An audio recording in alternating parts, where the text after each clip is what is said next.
भारत माता की। भारत माता की। भारत माता की। नमस्कार।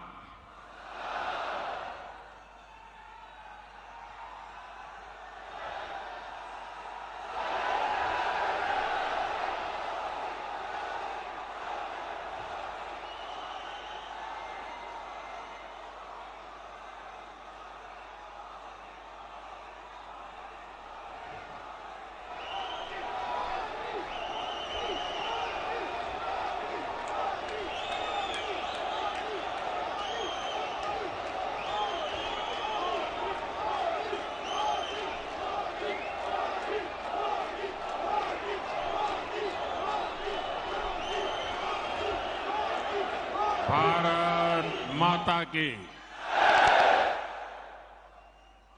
मध्य प्रदेश की धरती भाजपा को दुनिया का सबसे बड़ा राजनीतिक दल बनाने में इस धरती की बहुत बड़ी भूमिका है।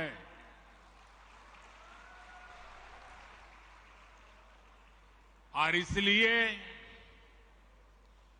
ऐसी ऊर्जावान मध्य प्रदेश की धरती पर मेरा बूथ सबसे मजबूत इस कार्यक्रम का हिस्सा बनते हुए मुझे हृदय से आनंद आ रहा है, अच्छा लग रहा है, गौरव हो रहा है।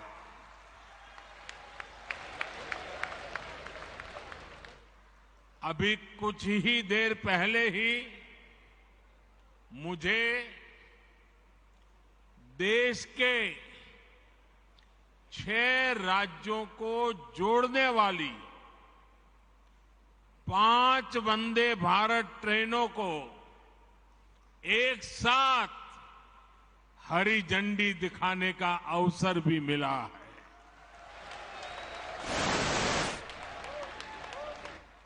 मैं मध्य प्रदेश, झारखंड, बिहार, कर्नाटका, गोवा और महाराष्ट्र की जनता को इस आधुनिक वंदे भारत ट्रेन की कनेक्टिविटी के लिए बहुत बहुत बधाई देता हूं। और इसमें मैं एमपी को भी विशेष बधाई दूंगा, क्योंकि आज एक साथ 2 वंदे भारत ट्रेनें ये मेरे मध्य प्रदेश के भाई बहनों को मिली है। अभी तक यात्री भोपाल से दिल्ली के बीच वंदे भारत एक्सप्रेस के सफर का आनंद ले रहे थे। अब भोपाल से इंदौर और भोपाल से जबलपुर का सफर तेज भी होगा, आधुनिक भी होगा और सुविधा से संपन्न भी होगा। साथियों, मैं जानता हूं कि आप सभी अपने अपने बूथ में वर्ष भर बहुत व्यस्त रहते हैं। केंद्र सरकार के 9 वर्ष पूरे होने पर देश भर में जो कार्यक्रम हो रहे हैं और उसमें आप लोग जो मेहनत करते हैं, दिन रात जुटे रहते हैं, उसकी जानकारियां लगातार मुझ तक पहुंच रही है। मैं जब अमेरिका और मिस्र में था, तब भी आपके प्रयासों के बारे में मुझे लगातार जानकारी मिलती रहती थी। इसलिए वहां से आने के बाद सबसे पहले आप सभी से मिलना ये मेरे लिए ज्यादा सुखद है, ज्यादा आनंददायक है। भारत माता की साथियों, भाजपा की सबसे बड़ी ताकत भाजपा की सबसे बड़ी ताकत ये सबसे बड़ी ताकत आप सभी कार्यकर्ता है। मोदी मोदी मोदी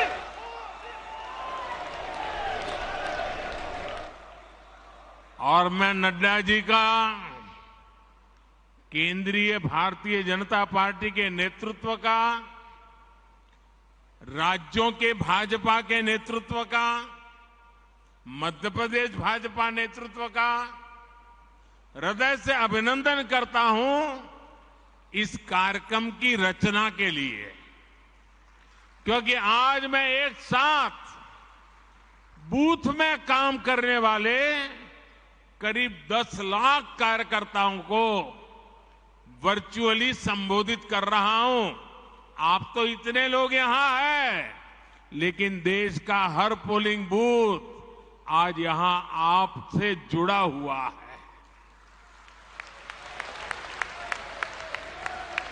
शायद किसी भी राजनीतिक दल के इतिहास में ग्रास रूट लेवल पर ऑर्गेनाइज वे में इतना बड़ा कार्यक्रम कभी नहीं हुआ होगा। इतना बड़ा कार्यक्रम आज हो रहा है। एक और बात मैं गर्व से आज कहना चाहता हूं, मुख्यमंत्रियों की मीटिंग होना, पार्टी के अध्यक्षों की मीटिंग होना, महासचिवों की मीटिंग होना, प्रदेश कार्य समितियों की मीटिंग होना, जिला कार्य समिति, मंडल कार्य समिति होना, ये तो शायद लंबे अरसे से चल रहा है, होता भी है, लेकिन सिर्फ और सिर्फ बूथ का नेतृत्व करने वाले लोगों का सम्मेलन इतिहास में पहली बार होता होगा।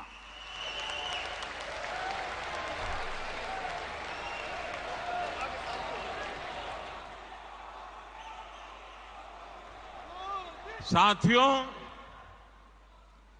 आप सिर्फ बीजेपी ही नहीं, आप सब सिर्फ दल ही नहीं, देश के संकल्पों की सिद्धि के भी मजबूत सिपाही है।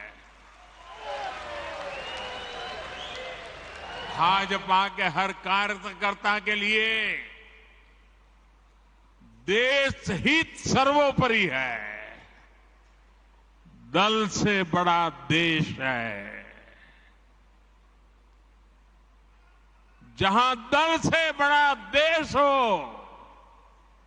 ऐसे कर्मठ कार्यकर्ताओं से बात करने के का मेरे लिए भी एक मंगल अवसर है। मैं भी बहुत उत्सुक हूं। मुझे नड्डा जी ने बताया कि मोदी जी आज भाषण तो बाद में, आज कुछ सवाल जवाब हो जाए।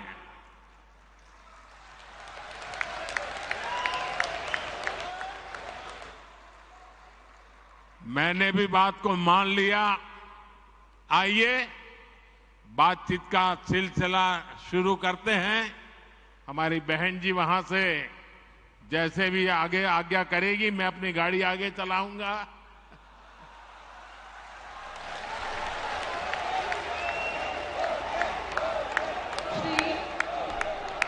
पटेल, दमोह, मध्य प्रदेश। श्री राम पटेल, दमोह, मध्य प्रदेश। किस तरफ है?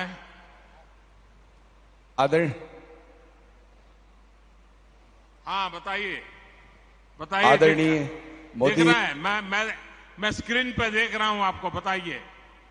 आदरणीय मोदी जी प्रणाम।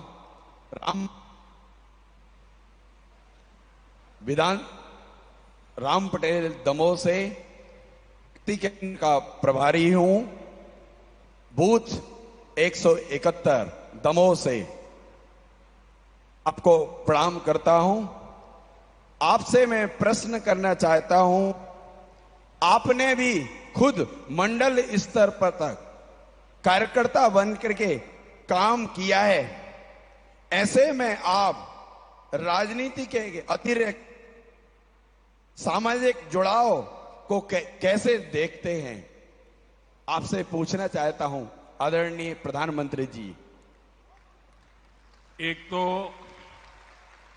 मुझे अच्छा लगा कि आप रोज की राजनीति की आपाधापी के बजाय किसी और दिशा में सवाल को लाए हैं। आप बैठिए, मेरा जवाब थोड़ा लंबा हो जाएगा। आप बैठिए आराम से। देखिए, जो एक बूथ होता है वो अपने आप में एक बहुत बड़ी इकाई है। हमें कभी भी बूथ की इस इकाई को छोटा नहीं समझना चाहिए।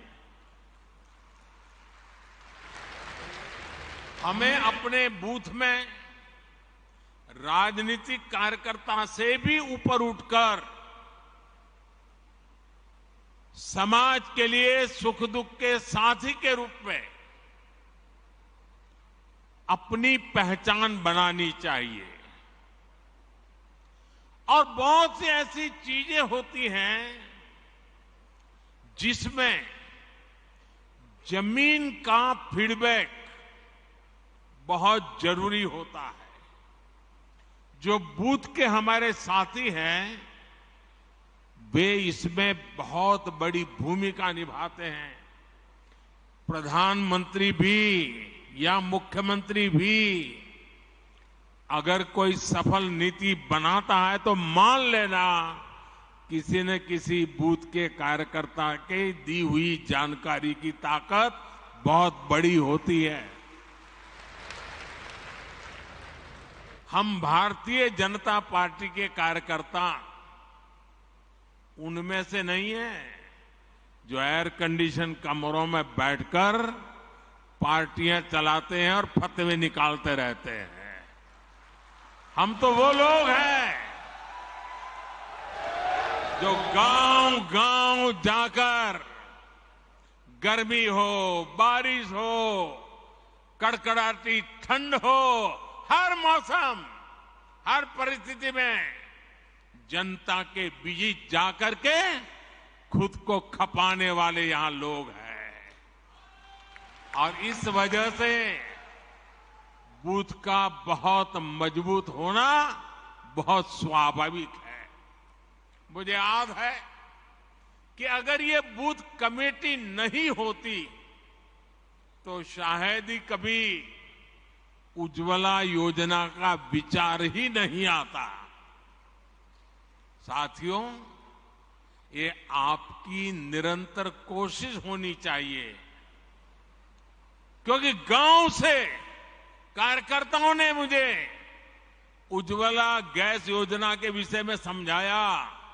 बाद में वो नीति बन गई और गरीब के घर तक गैस का चूल्हा पहुंच गया। साथियों, भाजपा की बूथ कमेटी की पहचान सेवा से होनी चाहिए। बूथ के अंदर रोज आंदोलन संभव नहीं है, तू मैं संभव नहीं है। और इसके लिए बूथ की अंदर भाजपा की पहचान सेवाधारी की होनी चाहिए, सेवा भाव की होनी चाहिए। और इसके लिए छोटे छोटे समझे जाने वाले काम जो लोगों को बहुत छोटे लगते हैं लेकिन बहुत उपयोगी होते हैं। अब जैसे गांव में कहीं न कहीं तो आपको बैठने की वो जगह होगी, किसी पेड़ के नीचे बैठते होंगे, किसी चाय के ठेले के पास जाके बैठते होंगे। क्या कभी आपने सोचा है कि सुबह अखबार पढ़ लिए, शाम को दोपहर के बाद वहां जाएंगे, एक खटिया में सारे अखबार लगा देंगे और गांव वालों जिसको भी अखबार पढ़ना होगा वहां आएगा, बैठेगा, अखबार पढ़ेगा, देश और दुनिया की बात करेगा। आपने तो अखबार पढ़ लिया था, लेकिन वो अखबार अब पूरे बूथ के लोगों के काम आ रहा है। देखिए, कोई खर्चा नहीं, वो आपको आपका नेता मानने लग जाएगा कि नहीं मानने लग जाएगा। कभी कभी हम अखबार में एडवर्टाइजमेंट देखते हैं, भारत सरकार की एडवर्टाइजमेंट आती है, राज्य सरकार की एडवर्टाइजमेंट आती है, अपने पार्टी के नेताओं की तस्वीर उसमें होती है। क्या हम एक नियम बना सकते हैं कि अपने बूथ के अंदर एक जगह फिक्स करें और अखबार में जो एडवर्टाइजमेंट आई है उसको उस दिन काट करके उसको एक बड़ा बोर्ड बना करके वहां लटका दें। आपके बूथ के लोगों को पता चल जाएगा कि भाई आज की खबर कहां है, उस पेड़ के नीचे वो लटकता है ना, चलो वहां चले जाते हैं, देख लेते हैं। बहुत बड़ी ताकत बन जाती है। एक छोटा सा ब्लैक बोर्ड बना सकते हैं बूथ के अंदर। आप हर दिन एक कार्यकर्ता को जिम्मेवारी दो, आज भाजपा की जो अच्छी खबरें हैं, देश की अच्छी खबरें हैं, वो ब्लैक बोर्ड में देख लीजिए। बूथ के लोग आएंगे, जाएंगे, जरूर पढ़ेंगे। मैंने एक कार्यकर्ता देखा, वो फर्स्ट एड बॉक्स अपने यहां रखता था। वो फर्स्ट एड बॉक्स के कारण उस इलाके के सारे लोग उसके घर आते जाते रहते थे। इससे गांव के लोगों में विश्वास बढ़ेगा कि अगर कोई समस्या हुई, कोई उपचार करवाना है, तो वो भाजपा के अपने भाई है ना, उसके घर में फर्स्ट एड बॉक्स है, चलो भाई पहुंच जाते हैं। घर में किसी की बीमारी है, थर्मोमीटर चाहिए, चलो उसके यहां से ले आते हैं। घर में कोई तकलीफ है, चलिए गर्म पानी की थैली चाहिए, चलिए उनके यहां मिल जाएगी, मांग करके ले आते हैं। आप एक सामाजिक नेता बन जाएंगे। देखिए, बूथ के अंदर संघर्ष की जरूरत नहीं होती है, सेवा ही एकमात्र माध्यम होता है। आप अपने अखबार, जैसा मैंने कहा, पढ़ने की व्यवस्था पर जोर दें। कुछ अपने मैगजीन होते हैं, कमल संदेश है, और भी हमारी पार्टी के कई अखबार निकलते हैं। जैसे मैं गुजरात में था, वहां मनोगत नाम का अखबार निकलता था। ये मैगजीन जो आता है, हमने तय करना चाहिए कि भाई चलिए मंडे को ये मैगजीन इस घर में देंगे, फिर दूसरे दिन सुबह जाके मांगेंगे, कल आपने पढ़ लिया होगा, ले लेंगे, दूसरे दिन दूसरे के घर देंगे, फिर 24 घंटे के बाद जाएंगे, फिर वहां से ले लेंगे। हमारा एक कमल संदेश होगा, हमारा एक मैगजीन होगा, तय करेंगे। अगला आने तक घर घर वो घूमता रहेगा, 30-40 घरों में जाएगा, फिर वापस आएगा। आप खुद तो अपने लिए खर्चा करते हैं, पढ़ते हैं, लेकिन वही अगर आप मोहल्ले में पहुंचा देंगे तो फायदा होगा। अब देखिए, गांव में खेती के समय यूरिया खरीदने के लिए गांव वाले निकलते हैं। हर कोई अलग अलग जाता है, हर कोई न कोई व्हीकल करके उठा करके ले आता है। मान लीजिए आपने गांव वालों को इकट्ठा कर दिया, उनका एक व्हाट्सएप ग्रुप बना दिया और आपने उनको कहा, अच्छा भाई देखिए, बताओ किसको कितना यूरिया चाहिए, चलिए 2-4 लोग मेरे साथ, और हम सब मिलकर के पूरा गांव का यूरिया एक ही व्हीकल में ले आए, तो किराया कम हो जाएगा, गांव के लोगों का पैसा बच जाएगा। वो आपको तारीफ करेंगे कि नहीं करेंगे? आपका गौरवगान करेंगे कि नहीं करेंगे? आपका कोई खर्चा हुआ क्या? नहीं हुआ।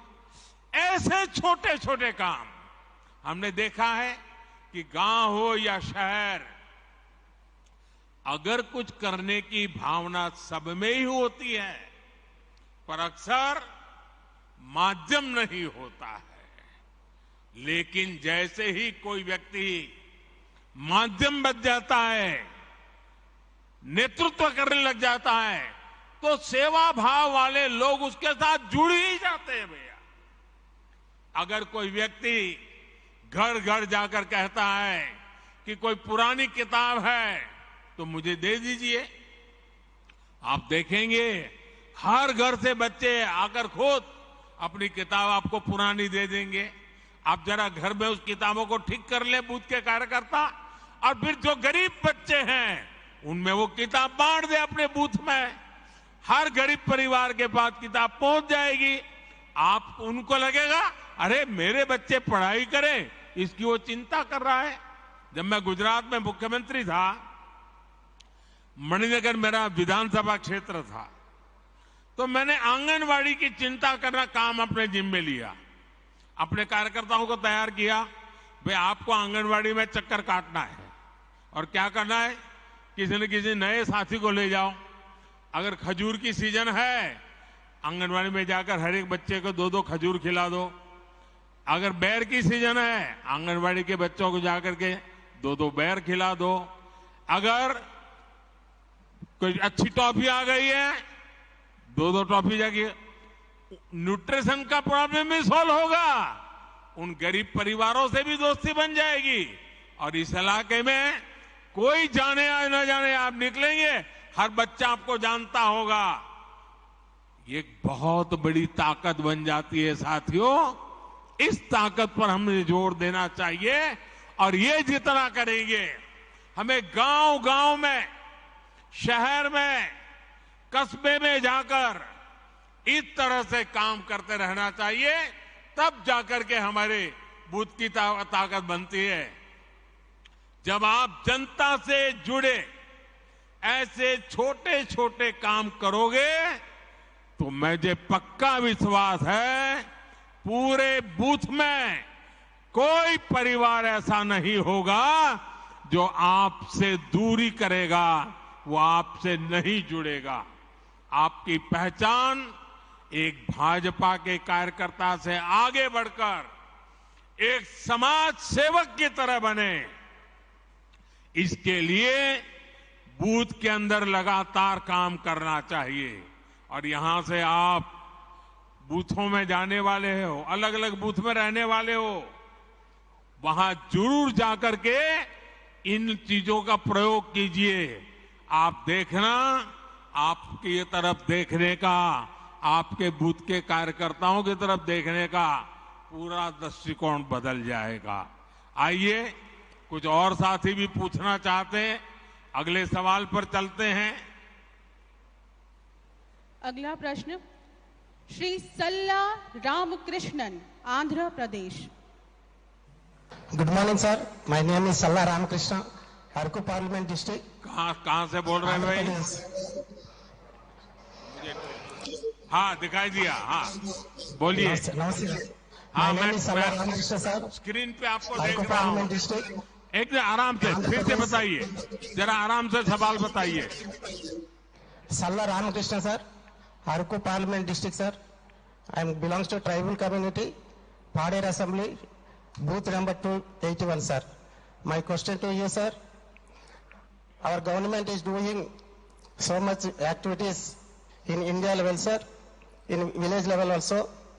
As worker as a BJP, I want to ask how to go to the field to contribute in this process sir. बैठिए। आप काम तो कर ही रहे, कहीं ज्यादा काम करने के लिए कह रहे हैं।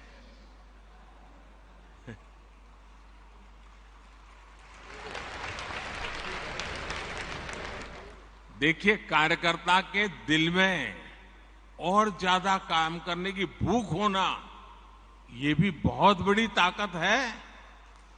आंध्र गारू को मेरा अभिनंदन। देखिए, 2047 में जब हमारे देश की आजादी के 100 साल होंगे और हम देश को विकसित भारत बनाना चाहते हैं, लेकिन भारत विकसित तभी होगा जब गांव विकसित होगा। और इसलिए हर गांव का संकल्प बनना चाहिए कि 2047 के पहले हमें अपना कार्य क्षेत्र गांव होगा, पंचायत होगी, नगर होगा, महानगर होगा, हमें उसे भी डेवलप बनाना है, समस्याओं से मुक्त करना है। और इसके लिए छोटे छोटे प्रयास ही बहुत बड़ी असर दिखा सकते हैं। जैसे कि हमारा गांव कैसे हरा भरा हो, कैसे गांव में स्वच्छता को लेकर हम अलग अलग कार्यक्रम शुरू कर सकते हैं, हम गांव में सोलर को कैसे बढ़ाएं, सोलर एनर्जी की गांव में कैसे आदत डालें। आज भारत सरकार सोलर एनर्जी पर इतना जोर दे रही है, हमारे भाजपा बूथ कार्यकर्ता ये ठान ले कि अगर किसी गांव में 100 घर है तो अगले 2 साल में वहां सौर ऊर्जा का ज्यादा से ज्यादा उपयोग हो। हमारे किसान हो, उनको समझाएं, सोलार पंप का उपयोग करिए, आपका पैसा भी बच जाएगा। ज्यादा से ज्यादा लोग कैसे सोलार लगवाए, हम उनको प्रेरित करें। काम सरकार का नहीं है, जनता जनार्दन में ले जाने का एक सकारात्मक तरीका है। उसमें बैंकों से जो कैसे मदद मिलती है, उनको बैंकों से मदद कैसे दिलवाए, आर्थिक सहयोग बैंकों से मिलता है, उन तक कैसे पहुंचे, उनको इनकी जानकारियां हम कैसे दें। आप जानते हैं केंद्र सरकार के प्रयासों से स्कूलों में ड्रॉप आउट रेट बहुत तेजी से कम होता जा रहा है। लेकिन फिर भी भाजपा कार्यकर्ता ये सोचे कि मैं जिस बूथ में काम करता हूं वहां कोई ड्रॉप आउट नहीं होगा, बेटा हो या बेटी 100% पढ़ेंगे, इसके लिए मैं काम करूंगा। मुझे बताइए, भाजपा के कार्यकर्ताओं को काम करना चाहिए कि नहीं करना चाहिए? आपका बूथ मजबूत होगा कि नहीं होगा? आपके गांव में से अशिक्षा जाएगी कि नहीं जाएगी? कोई बच्चा अगर बीच में स्कूल छोड़ रहा है, हम उसको पहचान ले, उसको मिलने जाए, उसके माँ बाप को मिलने जाए, उसको स्कूल ले जाए, सेवा भी होगी, भाजपा का काम भी हो जाएगा। अगर उसको कोई आर्थिक परेशानी है, किताब नहीं है, लिखने के लिए नोटबुक नहीं है, आप गांव के 2 लोगों से कहेंगे आओ भाई इन 2 बच्चों के लिए भी 2 नोट ले आइए, उनको यूनिफॉर्म नहीं है, आओ भाई 2 बच्चों के लिए यूनिफॉर्म ले आओ। आप देखिए धीरे धीरे आप परिवर्तन ले आएंगे। अब कुछ बच्चे कुपोषित होते हैं, हम गांव के अंदर कुपोषण कैसे मिटा सकते हैं? मैंने अभी बताया मेरा मणिनगर का अनुभव, हम गांव के लोगों को ले जा सकते हैं। इतना ही नहीं, किसी को कहेंगे भाई जन्मदिन आंगनवाड़ी में मनाओ, आपके पिताजी की मृत्यु की तिथि है आंगनवाड़ी में मनाओ, आपकी शादी की सालगिरह है आंगनवाड़ी में मनाओ, घर से कुछ बना करके ले आओ, चलो इन 30-40 बच्चे होते हैं खिलाओ, कुपोषण भी जाएगा और उनको अपना जन्मदिन मनाने का आनंद भी आएगा। मैं मानता हूं कि हमने ऐसे तरीके ढूंढने चाहिए। और जितने जैसे जहां पर डेयरी का काम है वो दूध इकट्ठा कर करके पिला सकते हैं। मैं समझता हूं कि यही तरीके होते हैं जिन तरीकों से हम बहुत तेजी से आगे बढ़ सकते हैं। और मैं मानता हूं इसका आदत लोगों को भी लगेगा, ऐसा नहीं है कि नहीं लगेगा। और इसलिए मेरा आग्रह है कि हम इन बातों को ज्यादा महत्व दें। अपने गांव के अंदर इसी प्रकार के काम को, अब जैसे अंकुरित मूंग होता है, अंकुरित चना होता है, अपने घर में करें 100 ग्राम, इतना अंकुरित हो जाएगा। आपने वहां बांट दिया आंगनवाड़ी में, आंगनवाड़ी के बच्चों का कुपोषण से लड़ाई लड़ने की ताकत आएगी, पोषण बढ़ेगा। देखिए, सरकार की योजनाओं से ज्यादा समाज की शक्ति जुड़ जाती है तो निश्चित परिणाम अवश्य मिलते हैं। और हम चाहते हैं कि 2047 भारत को विकसित बनाना है, तो ऐसी हर छोटी चीजों को, हर समस्या से हमें मुक्ति लेना नहीं है। वो और मुक्ति हम लाएंगे तो हम परिणाम लाएंगे। आप जानते हैं कि देश में नई नेशनल एजुकेशन पॉलिसी बनी है।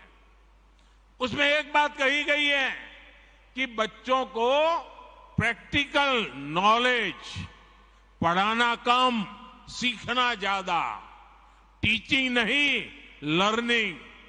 ये जब आया है, क्या कभी हम जाएं स्कूल में और मास्टर जी से बात करें कि चलो आज बच्चों को हम जरा बाहर ले जाते हैं, मैं भी साथ में आता हूं और बच्चों को बताएंगे, देखिए भाई बरगद का पेड़ कौन सा है, चलो देखो, नीम का पेड़ कहाँ है, देखो, चलो ढूंढ के लाओ कौन सा पेड़ है, फूल है तो कौन सा फूल है। बच्चों की पढ़ाई भी हो जाएगी। कभी कोई कुम्हार होगा गांव में, चलो भी आज कुम्हार के घर जाएंगे, वो मिट्टी को कैसे काम करता है, मिट्टी में से घड़ा कैसे बनाता है। यानी स्कूल तो जो करती होगी, लेकिन मेरा बूथ का कार्यकर्ता उसके साथ जुड़ जाता है तो उन बच्चों के जीवन में भी बदलाव आता है। और नई एजुकेशन पॉलिसी, हमारी नेशनल एजुकेशन पॉलिसी अपने आप लागू हो जाती है। कई ही हस्तशिल्पी होते हैं, चीजें कैसे बनाते हैं, बच्चे जब बारीक से देखते हैं कि सुई धागे से ऐसे ऐसे काम होता है, बच्चे का एक विश्वास बनता है, हम एक सामाजिक कार्यकर्ता बन जाते हैं। और इसलिए मैं बूथ के भाजपा से कार्यकर्ताओं से यही कहूंगा कि आप वहां के जनजीवन से जुड़िए, उनकी रोजमर्रा की जिंदगी से जुड़िए। उनकी रोजमर्रा की जिंदगी में राजनीति नहीं होती है, उनकी रोजमर्रा की जिंदगी में आगे बढ़ने का इरादा होता है। उस आगे बढ़ने के इरादे को पहचानिए और अपने आप को उसके साथ जोड़िए, वो आपके साथ जुड़ जाएगा। आपका बूथ मजबूत बनने से कोई रोक नहीं सकता है और इसके लिए हमने आगे बढ़ना चाहिए। आइए अगले सवाल की तरफ चलते हैं। अगले प्रश्न के लिए हमारे बीच श्री रिपू सिंह बिहार से।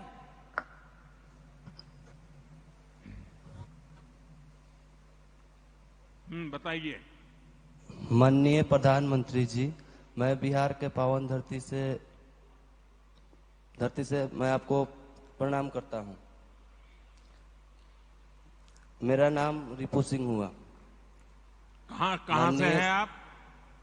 जी, कहाँ से हैं? मैं मोतिहारी जिला से हूं। बताइए। मेरा प्रश्न यह है कि सरकार की कल्याणकारी योजनाओं को विकसित काम से जुड़े काम को ज्यादा से ज्यादा लोगों के पास कैसे पहुंचाया जा सकता है? बैठिए, मैं बताता हूं। कुछ बातें तो मेरी अभी मैं बता रहा था तब निकली थी। देखिए, ये काम हमारे कार्यकर्ता बेहतरीन तरीके से करते आ रहे हैं, लेकिन फिर भी हमें इसमें और अधिक ध्यान देने की जरूरत है। हमारा लक्ष्य सिर्फ किसी एक योजना का लाभ देना भर नहीं है, बल्कि हमारा लक्ष्य सैचुरेशन का है, 100% कवरेज का है। हर सुविधा का लाभ जिसका वो हकदार है उनको 100% हमें पहुंचाना है। जैसे गांव में बहुत से लोगों को पीएम आवास योजना से अपना घर मिला होगा। ये अपना घर उनको मिला है तो अब जब घर मिल गया है तो ये देखना कि जो लोग इन घरों में रहते हैं उन्हें मुद्रा योजना का भी लाभ मिल सकता है क्या वो अपना कोई व्यापार धंधा करना चाहते हैं, अगर कोई दुकान खोलना चाहते हैं, कोई कारोबार करना चाहते हैं, क्या उनको जाकर के योजना की बात बता सकते हैं? घर मिल गया है तो उसका विश्वास बन गया है, घर उसकी मालिका है तो बैंक से पैसा मिल सकता है और बैंक में जाएगा, आप उसकी मदद करेंगे तो उसको जो भी मदद मिलेगी वो अपना कोई कारोबार शुरू करेगा। अगर उससे पूछिए भाई आपको आयुष्मान कार्ड मिला है क्या, गरीब परिवार को 5 लाख रुपए तक की बीमारी के समय मदद मोदी जी के यहां से आती है, ये बता करके उसको कार्ड दिखाइए और उसको बताइए देखिए अपने गांव के फलाने को ये लाभ मिला है, ढिकने को मिला है, पड़ोस वाले गांव को उसको मिला है, तो उसका विश्वास बढ़ेगा। वो पहले बीमारी छिपाता था, छिपाएगा नहीं। ये सारे काम, ये सारी चीजें देखने का काम भाजपा के बूथ कार्यकर्ता एक दायित्व समझकर अगर करता है तो मैं समझता हूं कि सरकार की योजनाओं का सही लोगों को सही समय पे पूरा लाभ मिल सकता है। हमें ध्यान रखना चाहिए कि हमको गरीब को मुसीबत से मुक्त करना है। आप गांव के लोगों को सरकार की योजना के बारे में जानकारी देने के लिए सोशल मीडिया पर अपने गांव का बूथ का ग्रुप बना सकते हैं। आप नमो ऐप पर अनेक योजनाओं की जानकारी उनको दे सकते हैं। आपको देखना चाहिए आपके बूथ के लोग आपके एमपी के साथ सोशल मीडिया में जुड़े हैं, आपके एमएलए के साथ जुड़े हैं, आपके प्रदेश अध्यक्ष राष्ट्रीय अध्यक्ष उनके साथ जुड़े हैं, नमो ऐप के साथ जुड़े हैं। इनको आपने जोड़ना चाहिए, इनको सिखाना चाहिए, इससे उनको सभी योजनाओं का पता चलेगा और ये सारी बातें उनकी स्थानीय भाषा में होती है, अंग्रेजी जानने की जरूरत नहीं पड़ती है। जिस भाषा में लोग समझते हैं उस भाषा में आप जानकारी उनको पहुंचा सकते हैं। जब लोग मिले तो आप बताइए कि उस पर चर्चा कीजिए, उनसे बातें कीजिए। साथियों, एक चीज और मैं बीजेपी के हर कार्यकर्ताओं को कहना चाहता हूं, जब हम अपनी एक बात को तुलनात्मक तरीके से कहते हैं तो सामान्य मानवी को ज्यादा समझ आता है और इसके लिए हमें अध्ययन करना चाहिए। हमने अपने मोबाइल में लिख करके रखना चाहिए, अपनी डायरी में लिख करके रखना है। जब हम गैस कनेक्शन की बात करते हैं तो याद दिलाते हैं कि पहले इसी के लिए गैस कनेक्शन के लिए कहां कहां चक्कर काटना पड़ता था, किसकी सिफारिश लानी पड़ती थी, कितना भ्रष्टाचार करना पड़ता था। ये मोदी जी आए तब से सारा गया और आपको पहुंच रहा है। जब ये याद कराओगे ना तब उनको अपना काम की कीमत समझ में आएगी और इसका फर्क पड़ता है। आज देखिए उज्ज्वला योजना की वजह से गैस कनेक्शन मिलना कितना आसान हो गया है, उनको कितना लाभ हो गया है। तो हम जब कोई भी बात तुलना के साथ समझाते हैं तो वो लोगों को ज्यादा याद रहता है। आप देख रहे हैं कि आज हर घर जल योजना के तहत कितना बड़ा काम हो रहा है। नल से जल 2019 के बाद जब से ये योजना शुरू हुई है तब से 9 करोड़, ये याद रखना चाहिए आपने, 9 करोड़ नए घरों में नल से जल पहुंचने लगा है। मुझे मध्य प्रदेश के ही लोग बताते हैं कि यहाँ ऐसे गांव में लोग अपनी बेटियों को शादी नहीं करते थे क्योंकि पानी की समस्याएं थी। आज हमने उन समस्याओं का समाधान किया है। आज जब गांव में नल से जल पहुंचने लगा है तो वहां जो बच्चे कंवारे रह जाते थे ना, उनकी शादी होने लगी है। इसलिए जब हम पुरानी परिस्थितियों से तुलना करके अपनी बात करते हैं तो इसका एक बहुत बड़ा अलग ही प्रभाव पड़ता है। आइए, और मुझे विश्वास है कि हम इन बातों को ठीक से करेंगे। अब एक अगले सवाल की तरफ चलते हैं।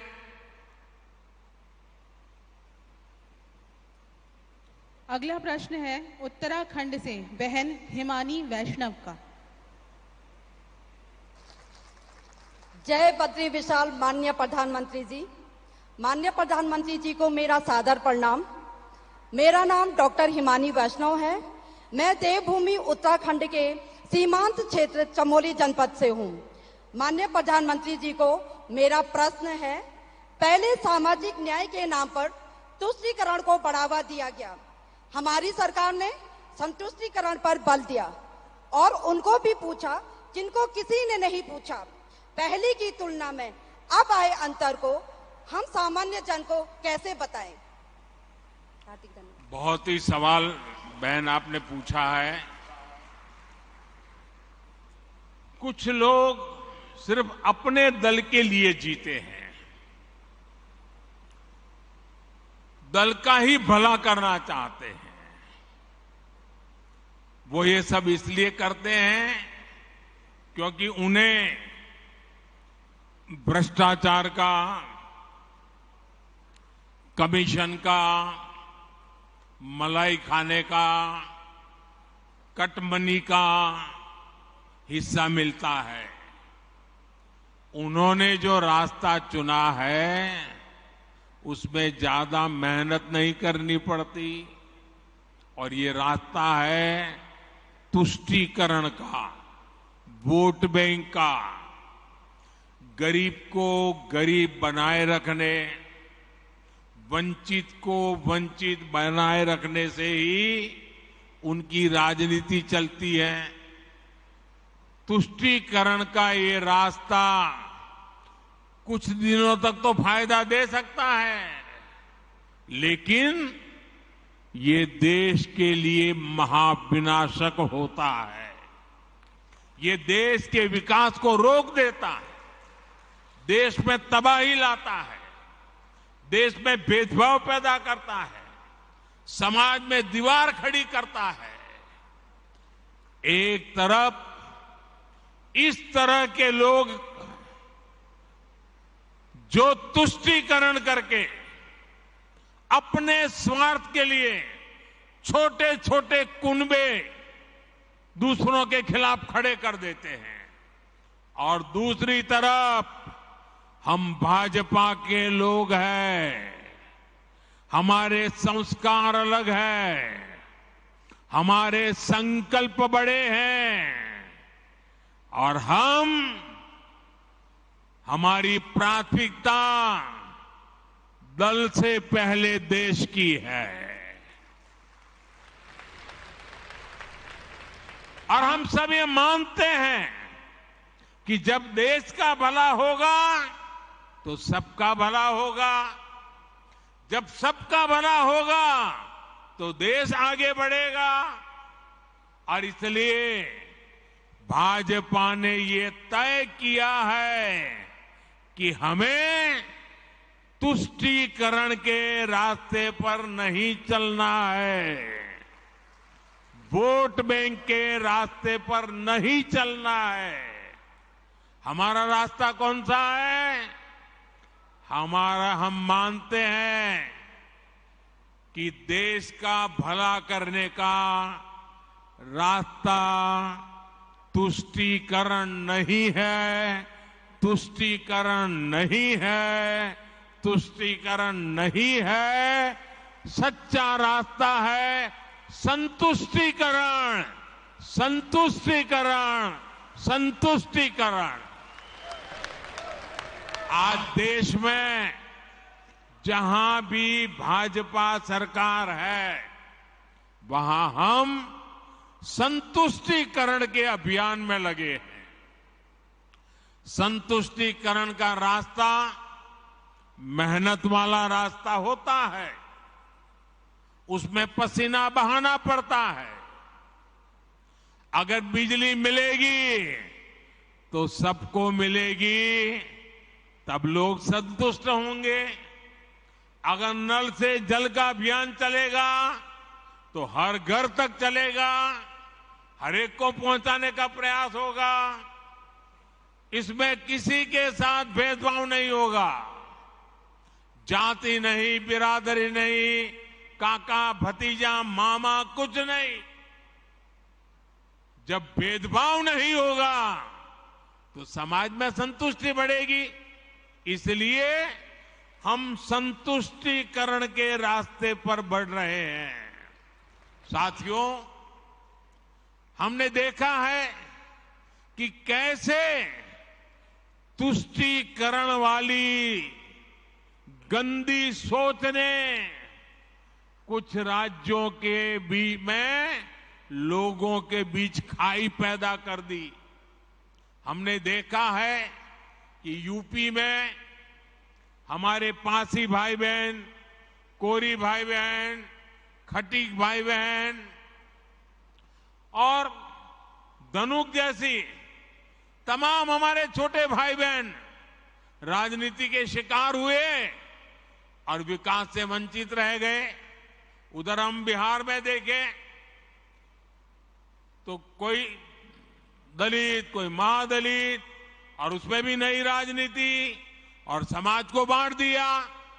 इसकी वजह से एक वर्ग दूसरे वर्ग को आशंका से देखने लगा। कुछ जातियों पर विशेष ध्यान और कुछ जातियों की उपेक्षा। अगर हम दक्षिण भारत की तरफ देखें, वहां भी कभी कभी राजनेताओं ने ऐसे कई समाजों को बर्बाद करके रखा है, भेदभाव को बढ़ाया है। अब जैसे मैंने सुना है केरल में अड़ियन, काट्टूनायकन, कोचुवेलान, मालासार, तेन कुरुम्बन, जेनु कुरुम्बन, वेट्टा कुरुमन, मलय पंडारम, ये जातियों को विकास के रकम में पीछे छोड़ दिया गया। कुछ ही लोगों को मलाई मिलती गई। उसी तरफ अगर आप कर्नाटका में जाएंगे तो मलाई कुड़ी, पल्यान, शोलगा, विटोलिया, कोतवालिया, बारोडिया, उनकी भी उपेक्षा हुई। अगर हम तेलंगाना में जाएंगे, कुलिया, जातपू, चेचू, मन्नादोरा, हमारे तमिलनाडु में एरवलन, काडर, कोंडा कपूस, मलयवेडन, पालयन, मुडुगर, इन सब को पीछे छोड़ दिया। कोई इनकी परवाह नहीं करता। अनुसूचित जाति की बात करें तो उनके साथ भी ऐसे ही किया गया। केरल में अयनवर, कुसा, वल्लुवन, नलकादाया, पनन, तमिलनाडु में बेरा, माविलन, नैदी, थोटी, वल्लोन, जग्गली, जम्बुवलू, ऐसे अनेक जातियां हैं। क्या हारा करके रखा है उनका?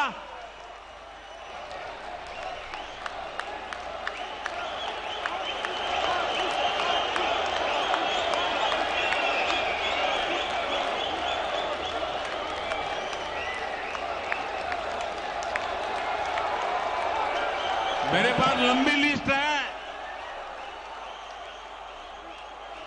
तेलंगाना में बारीकी, बाबूरी, अखामला, मस्ती मातंगी, पमीड़ी जातियों को ये तुष्टीकरण की राजनीति ने उनको बर्बाद करके छोड़ा।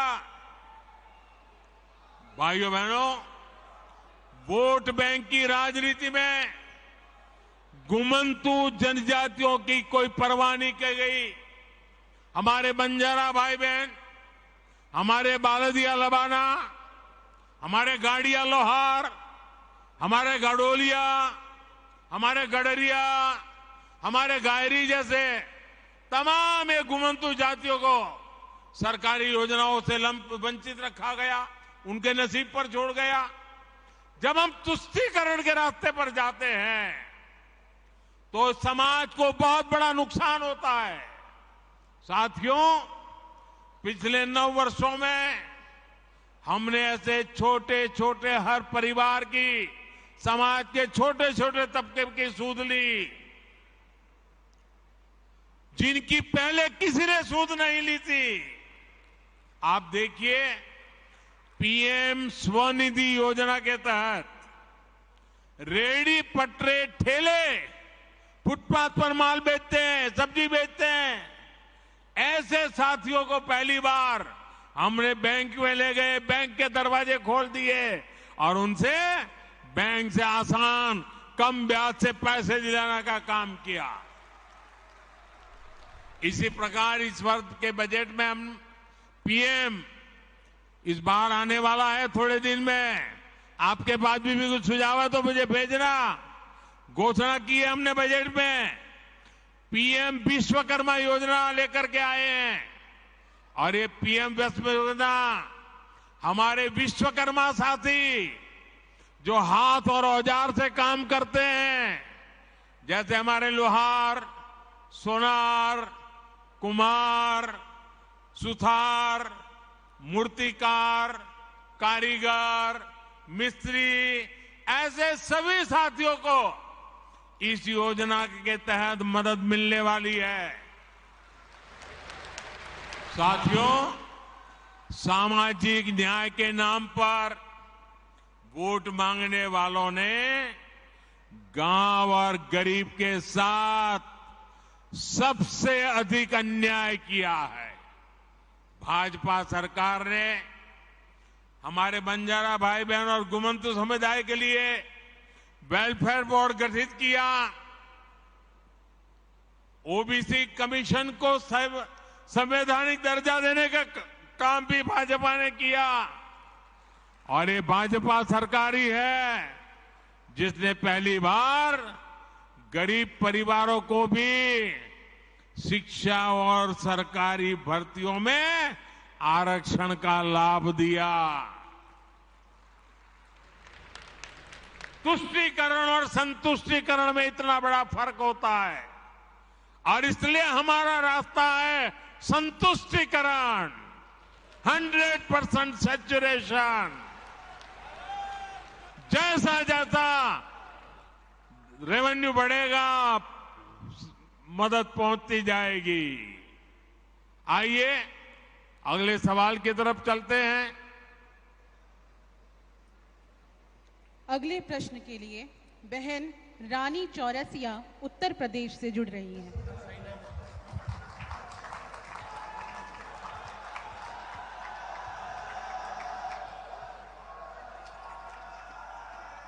जय जय शीतला माता की। देश के यशस्वी प्रधानमंत्री जी को मेरा बहुत बहुत प्रणाम है। प्रधानमंत्री जी वोट बैंक की राजनीति करने वाले उन्होंने देश को बहुत नुकसान पहुंचाया है। जैसे ही मोदी जी बड़ा काम देश के लिए करते हैं, इनका विरोध का नारा 7वें आसमान पे पहुंच जाता है। पहले हमने देखा था कि ये सभी 3 तलाक का बहुत विरोध कर रहे थे और अब यूनिफॉर्म सिविल कोड का विरोध कर रहे हैं, जिससे हमारे जो मुस्लिम भाई बहन हैं उनको काफी भ्रम हो रहा है और वे सब भ्रमित हो जा रहे हैं। कैसे इनको हम समझाएं? कृपया अपना मार्गदर्शन प्रदान करें। एक तो मैं आपको बधाई देता हूं, आपने ये सवाल पूछा इस सवाल से मैं पूरा विश्वास से कह सकता हूं कि आप जमीन से जुड़ी हुई कार्यकर्ता है, लोगों के बीच रह करके लोगों के सुख दुख को जानने वाली बहन है आप, और इसलिए मैं पहले तो आपको बधाई देता हूं।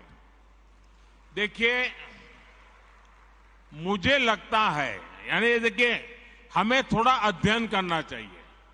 मुझे लगता है कि जो भी 3 तलाक के पक्ष में बातें करते हैं, 3 तलाक की वकालत करते हैं, ये वोट बैंक भूखे लोग मुस्लिम बेटियों के साथ बहुत बड़ा अन्याय कर रहे हैं।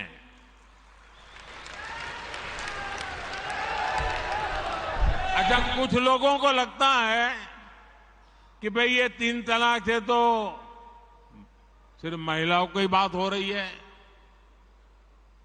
3 तलाक से जो नुकसान होता है ना, वो सिर्फ बेटियों को होता है ऐसा नहीं है, उसका दायरा उससे भी बड़ा है। आप सोचिए, बहुत ही अरमानों के साथ बेटी को शादी कर करके ससुराल भेजा हो और 8-10 साल के बाद 3 तलाक कह करके उसको कोई निकाल दे, तो उस माँ बाप का क्या होगा जिसके घर में बेटी वापिस आती है? उस भाई का क्या होगा? वो भाई, पिता, सब उस बेटी की चिंता में इतने दुखी हो जाते हैं। इसलिए 3 तलाक से सिर्फ बेटियों को ही अन्याय होता है इतना नहीं, पूरे परिवार तबाह हो जाते हैं, माता, पिता, भाई सब दुखी हो जाते हैं। और देखिए, दुनिया के अनेक मुस्लिम बहुल्य देश, इसका इस्लाम से संबंध होता तो दुनिया का कोई मुस्लिम देश 3 तलाक खत्म नहीं करता। मुस्लिम बहुल्य देश जहां पूरी तरह इस्लाम राज्य है, वहां भी 3 तलाक बंद कर दिया है। मैं परसों इजिप्ट में था, मिस्र में था। मिस्र में, इजिप्ट में 90% से ज्यादा सुन्नी मुसलमान समाज है, और इजिप्ट में आज से 80-90 साल पहले 3 तलाक की प्रथा को समाप्त कर दिया। हमसे 90 साल पहले। अगर 3 तलाक इस्लाम का जरूरी अंग है तो पाकिस्तान में क्यों नहीं होता भाई? अगर 3 तलाक इस्लाम का जरूरी अंग है तो इंडोनेशिया में क्यों नहीं होता? अगर 3 तलाक इस्लाम का जरूरी अंग है तो कतर, जॉर्डन, सीरिया, बांग्लादेश, ये तो सारे मुस्लिम बस्ती वाले देश हैं, वहां पर उनको बंद क्यों कर दिया? मैं समझता हूं कि मुसलमान बेटियों पर 3 तलाक का फंदा लटका कर कुछ लोग उन पर हमेशा अत्याचार करने की खुली छूट चाहते हैं। यही लोग 3 तलाक का समर्थन भी करते हैं, और मैं जानता हूं कि इसलिए ही मेरी मुस्लिम बहनें, बेटियां, मैं जब भी जहां जाता हूं वो भाजपा के साथ खड़ी रहती है, मोदी के साथ खड़ी रहती है।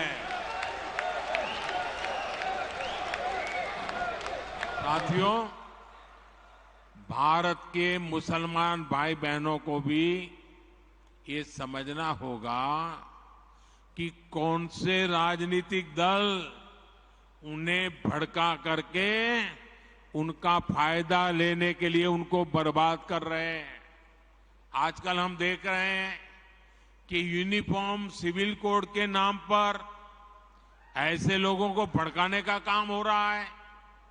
आप मुझे बताइए, एक घर में परिवार के एक सदस्य के लिए एक कानून हो, परिवार के दूसरे सदस्य के लिए दूसरा कानून हो, तो क्या वो घर चल पाएगा क्या? कभी भी चल पाएगा क्या? फिर ऐसी दोहरी व्यवस्था से देश कैसे चल पाएगा? हमें याद रखना है कि भारत के संविधान में भी नागरिकों के समान अधिकार की बात कही गई है। साथियों, ये लोग हम पर आरोप लगाते हैं, लेकिन सच ये है कि यही लोग मुसलमान करते हैं। अगर ये मुसलमानों के सही मायने में हितैषी होते तो अधिकांश परिवार, मेरे मुस्लिम भाई बहन, शिक्षा में पीछे न रहते, रोजगार में पीछे न रहते, मुसीबत की जिंदगी जीने के लिए मजबूत नहीं रहते। और सुप्रीम कोर्ट ने बार बार कहा है, सुप्रीम कोर्ट डंडा मारती है, कह रही है कॉमन सिविल कोड लाओ, लेकिन ये वोट बैंक के भूखे लोग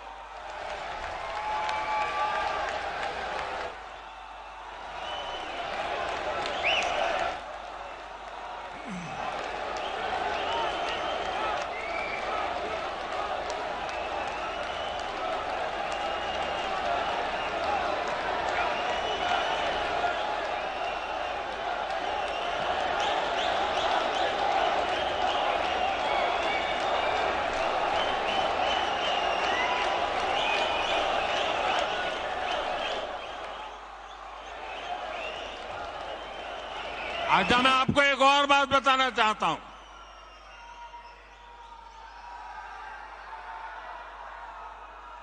अगर आप हमारे मुसलमान भाई बहनों की तरफ देखोगे और मैं देखता हूं कि जो हमारे पसमानदा मुसलमान भाई बहन हैं, ये वोट बैंक की राजनीति करने वालों ने हमारे जो पसमानदा मुसलमान भाई बहन हैं, उनका तो जीना भी मुश्किल करके रखा हुआ है। वो तो तबाह हो गए, उनको कोई फायदा नहीं मिला है। वे कष्ट में गुजारा करते हैं, उनकी आवाज सुनने के लिए कोई तैयार नहीं है। उनके ही धर्म के एक वर्ग ने पसमानदा मुसलमानों का इतना शोषण किया है, लेकिन इसके ऊपर कभी देश में चर्चा नहीं हुई। जो पसमानदा मुसलमान है, उन्हें आज भी बराबरी का हक नहीं मिलता, उन्हें नीचा और अछूत समझा जाता है। इसी समाज में मैं मुसलमान समाज की बात कर रहा हूं। मुसलमान भाइयों में जो हमारे पसमानदा भाई बहन हैं, जो पिछड़े हुए हैं, मैं उनकी बात करता हूं। पसमानदा मुसलमान मोची होते हैं, भिस्ती होते हैं, जोगी होते हैं, लाल बेंगी होते हैं, भटियारा होते हैं, मिरासी होते हैं, डफाली होते हैं, मुकेरी होते हैं, मदारी होते हैं, जुलाहा होते हैं, लंबाई होते हैं, बेदा होते हैं, बामणिया भी होते हैं, छिया होते हैं, लहरी होते हैं, हल्दर होते हैं, सिकदर होते हैं, कितनी ही जातियां।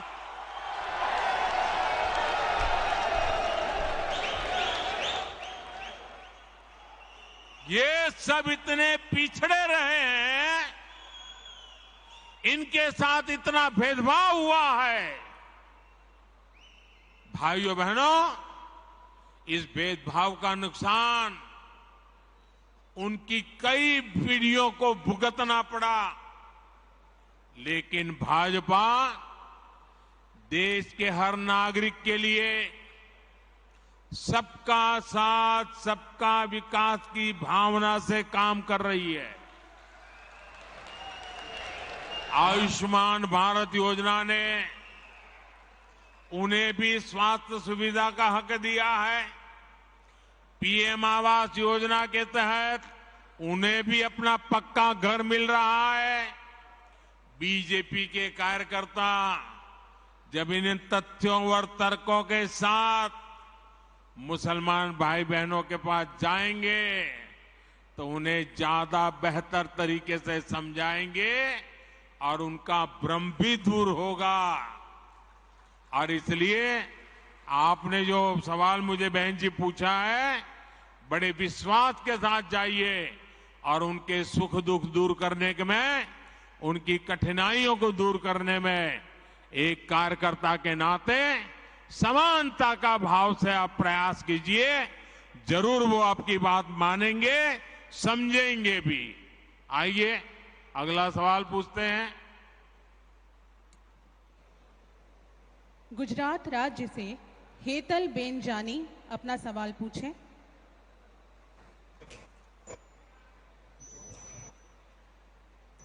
नमस्कार।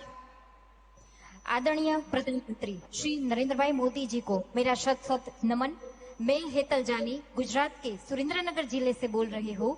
मैं आपसे एक सवाल करना चाहती हूँ कि भारतीय जनता पार्टी के खिलाफ कई दल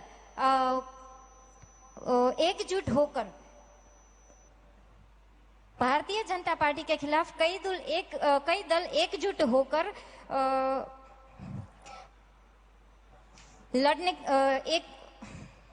लड़ने की कोशिश कर रहे हैं और अलग अलग सोच वाली और एक दूसरे के खिलाफ लड़ने वाली पार्टियां भी आज एकजुट होकर दिखावा कर रही है, नाटक कर रही है। तो आप इसे कैसे देखते हैं? मुझे लगता है आपको भारी गुस्सा है ऐसे लोगों पर।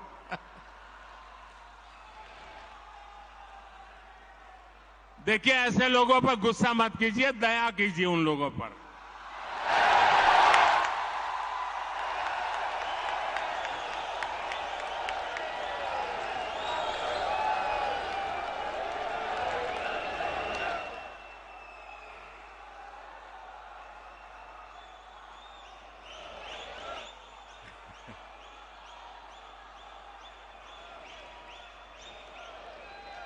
अच्छा, आपको याद होगा, जरा मैं पुरानी बात याद कराता हूं। हमने 2014 का चुनाव देखा है और 2019 का भी चुनाव देखा है। देखा है ना? याद है ना? 2014 के हालात क्या थे, याद है ना? 2019 के हाल क्या थे, याद है ना? भाजपा के जो घोर विरोधी दल है, 2014 हो या 19, वो कितने ही घोर विरोधी थे, लेकिन उन दोनों चुनावों में हमने देखा कि इतनी छटपटाहट नहीं दिखी जितनी आज दिख रही है।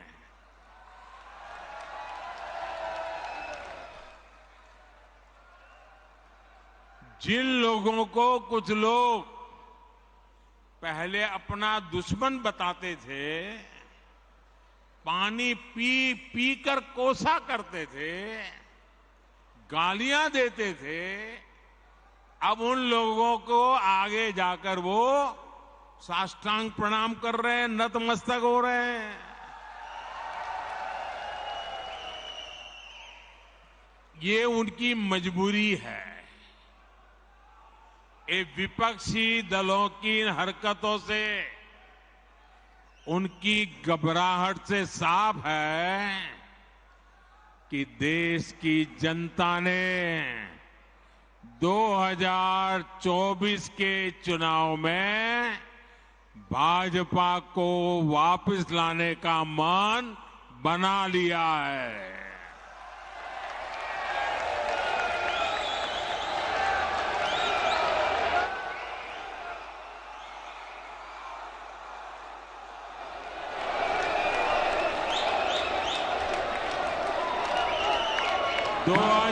2024 में फिर एक बार भाजपा की प्रचंड विजय तय है। इसी वजह से ये सारे विपक्षी दल बौखलाए हुए हैं। इसलिए इन्होंने तय किया है कि चुनाव से कुछ महीने पहले किसी भी तरीके से जनता को गुमराह करके कुछ लोगों को बरगलाकर झूठे आरोप लगाकर सत्ता हासिल की जाए। आप जरा प्यार से बैठिए भैया। आपका उत्साह जब बूथ में आप जाएंगे वहां उत्साह दिखाना। आजकल जरा ध्यान से सुनिए, आपको मजा आएगा। एक बात मैं आपको बताता हूं। आप बैठिए, आगे आने की कोशिश मत कीजिए भैया, आप बैठिए। आजकल एक नया शब्द बहुत पॉपुलर किया जा रहा है। वो शायद शब्द आपके कान पर भी आया होगा। वो जो नया शब्द पॉपुलर किया जा रहा है वो शब्द है गारंटी। बार बार शब्द आता है गारंटी। भाजपा के कार्यकर्ताओं की ये बहुत बड़ी जिम्मेदारी है कि लोगों को बताएं कि असल में ये विपक्षी दल किस चीज की गारंटी है। जानना चाहिए ना भाई, ये विपक्षी सब जो है वो किस चीज की गारंटी है। ये सारे लोग, ये दल गारंटी है भ्रष्टाचार की। ये गारंटी है लाखों करोड़ रुपयों के घोटालों की। कुछ दिन पहले इनकी एक फोटो ऑप कार्यक्रम हुआ था। मिलकर के फोटो निकालने का एक कार्यक्रम हुआ था।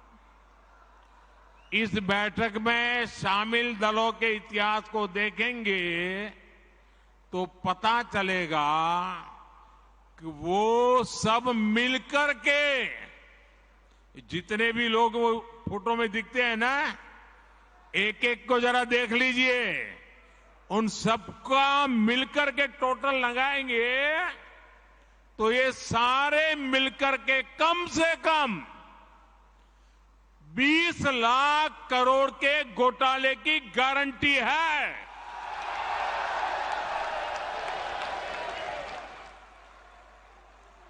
और कांग्रेस का घोटाला ही अकेले लाखों करोड़ों का है।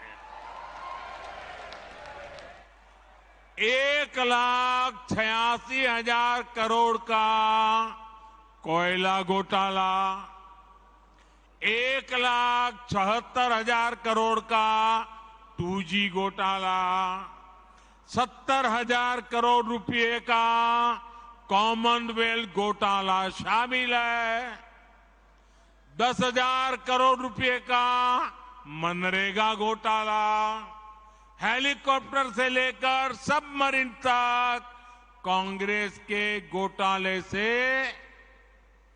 कोई ऐसा क्षेत्र नहीं है जो कांग्रेस के घोटाले की हाथ का शिकार न हुआ हो। अब दूसरा देखिए, आरजेडी हजारों करोड़ के घोटाले का आरोप है। चारा घोटाला,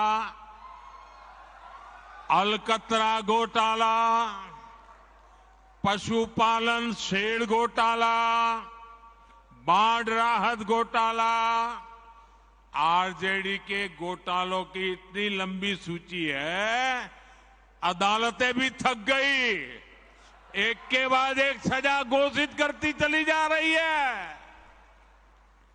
उधर तमिलनाडु में देखिए, डीएमके पर अवैध तरीके से 1.25 लाख करोड़ की संपत्ति बनाने का आरोप, टीएमसी पर भी 23,000 करोड़ रुपए से ज्यादा के घोटाले का आरोप, रोजवेली घोटाला, शारदा घोटाला, शिक्षक भर्ती घोटाला, गो तस्करी घोटाला और कोयला तस्करी घोटाला।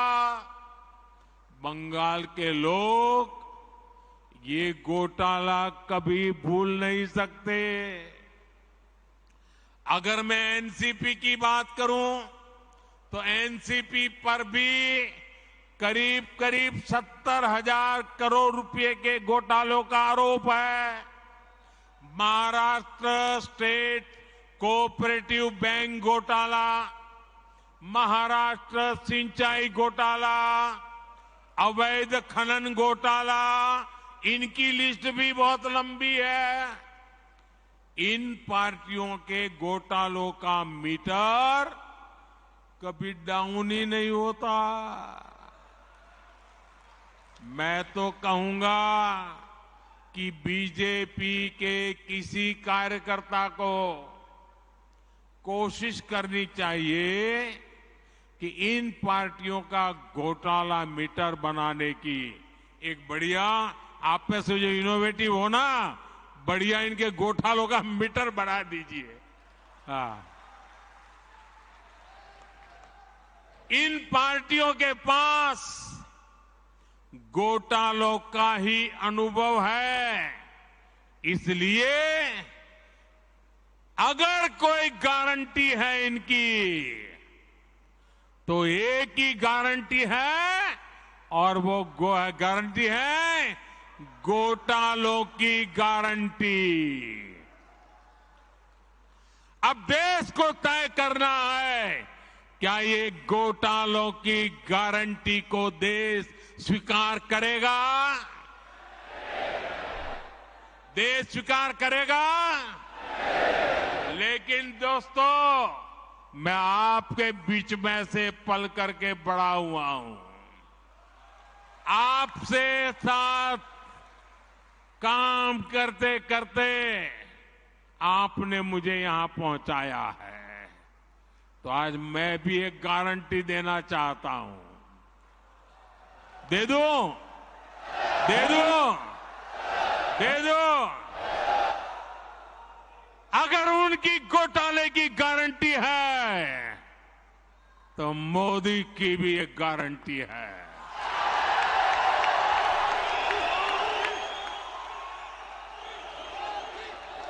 और मेरी गारंटी है, हर घोटालेबाज पर कार्रवाई की गारंटी।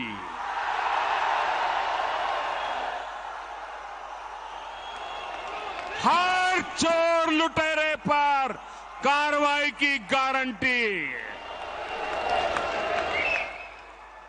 जिसने गरीब को लूटा है, जिसने देश को लूटा है, उसका हिसाब तो हो करके रहेगा।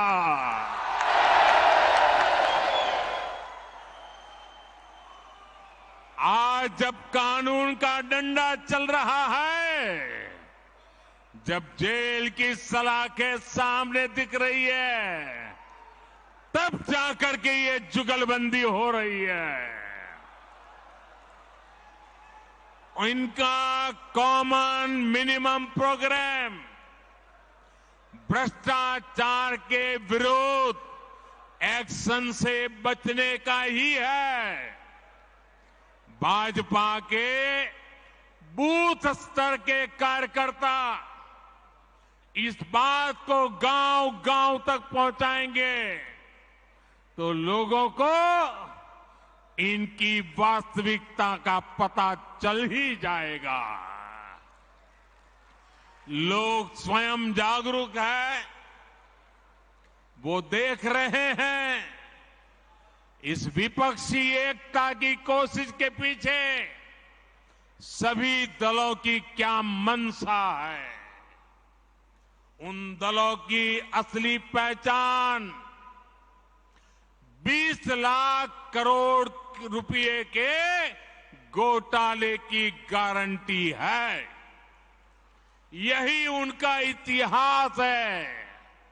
आप देखिए कि गांव में कोई अपराधी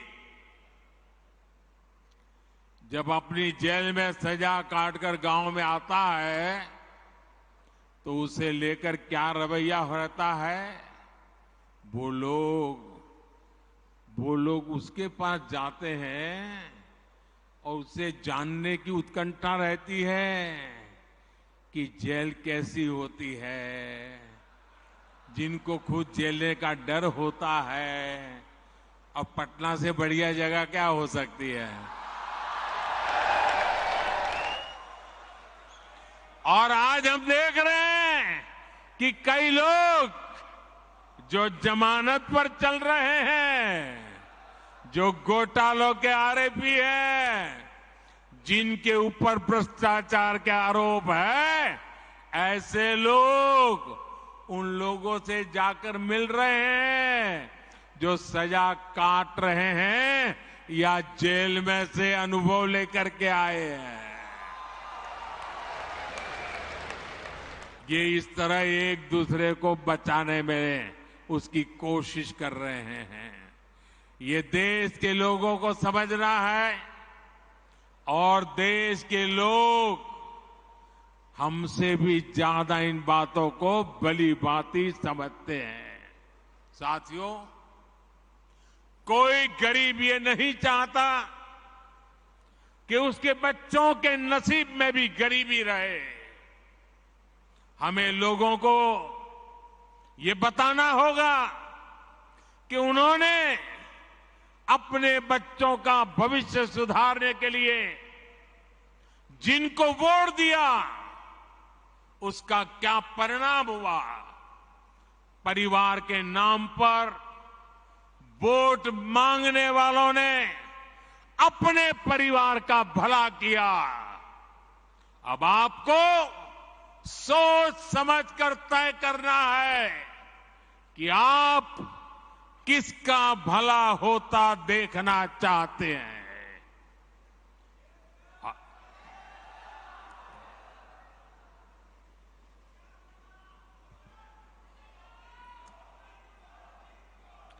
आपको गांधी परिवार के बेटे बेटी का विकास करना हो तो फिर कांग्रेस को वोट दीजिए।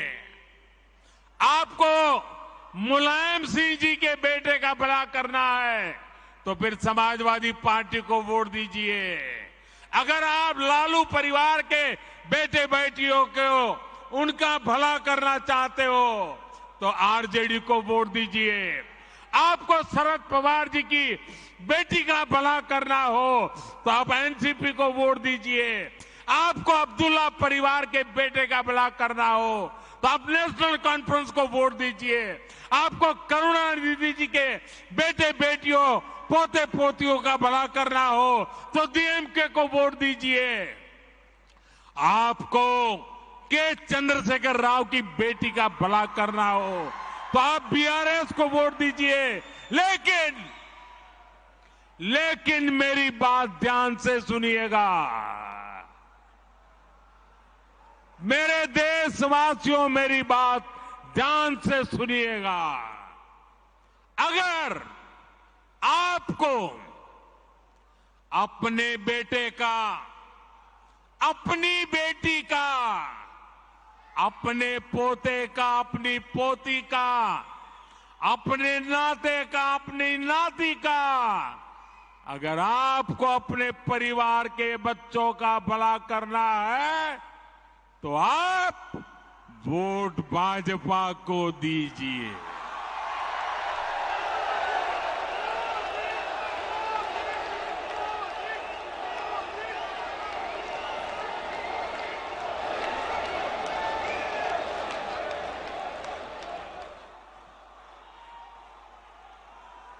क्षमा करना दोस्तों, मेरा जवाब जरा लंबा हो गया, लेकिन और एक सवाल पर हम चलते हैं आगे। कौन सवाल है अब?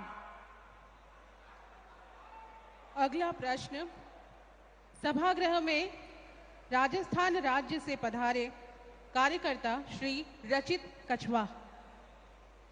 सादर वंदे विश्व नायक जी। मैं वीर भूमि राजस्थान की हृदय स्थली अजमेर और ब्रह्मानगरी अजमेर के उत्तर विधानसभा क्षेत्र के बजरंग मंडल के 108 क्रमांक बूथ से आया हूं।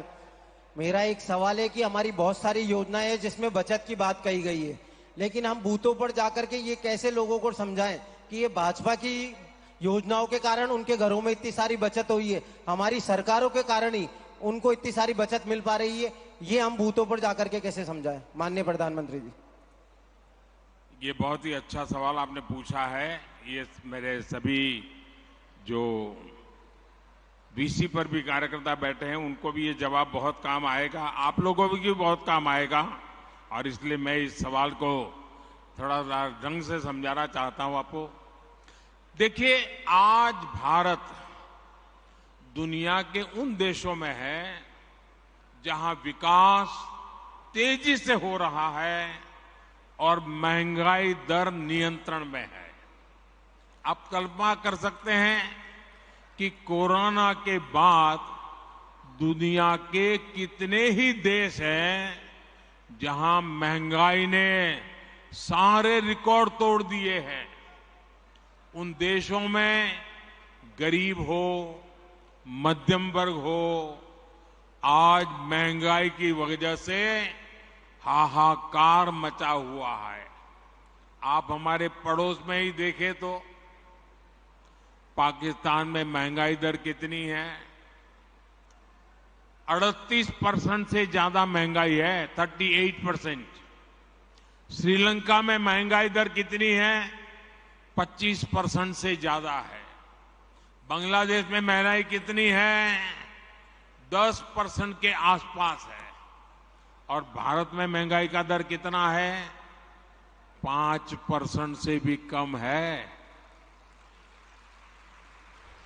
यानी कोरोना के बावजूद, इतने समय से चले जा रहे युद्ध के बावजूद भारत में हमने महंगाई को बेकाबू नहीं होने दिया है।